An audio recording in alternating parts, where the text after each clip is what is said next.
साली तुहरे पासे असोईती ओजे आके गरम पुआ खइती तके रोकता आई साली तुहरे पासे असोईती ओजे आके गरम पुआ खइती दिलवा से अपना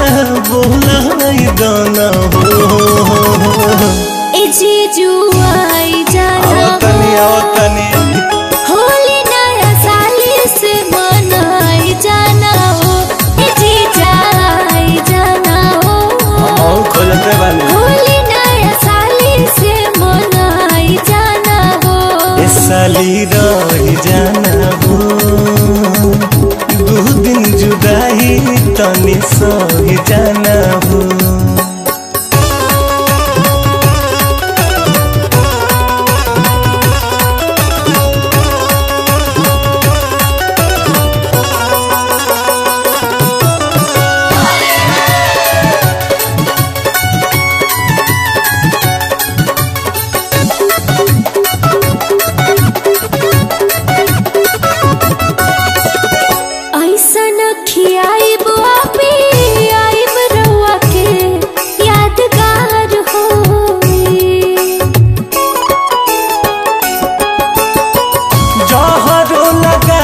गलिया दे बुझे चुमा जानदार होई किसिम किसिम माल फागुन में चढ़ल अजीजा के भाव ढेर होली में बढ़ल बोला हाय रे हे हा ऐसन खियाई बुआ पे आए बरुआ के यादगार होई जहरो लगा के गलिया दे बुझे चुमा जानदार होई मुझे जान मार तू बनाई दाना हो ए जीजा आई जाना हो ऐसे बोले बुदाइए जाए होली नया साली से मनाई जाना हो ए साली रह जाना हो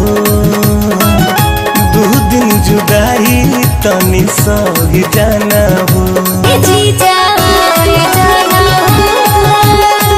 होली नया साली से मनाई जाना हो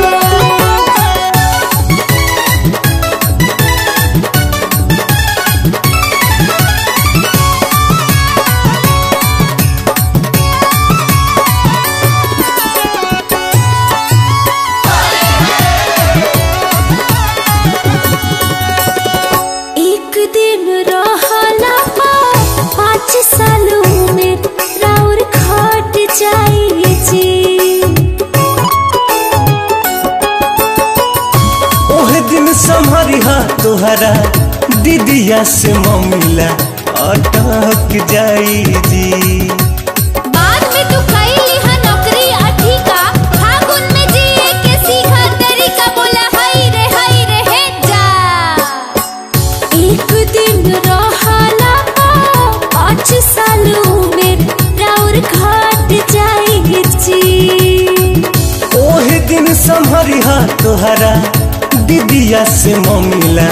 अटक जाई जी ठीक से तू खेले के सिखाई जाना हो ए जीजू आई जाना हो बोली से तो मौत चुआ था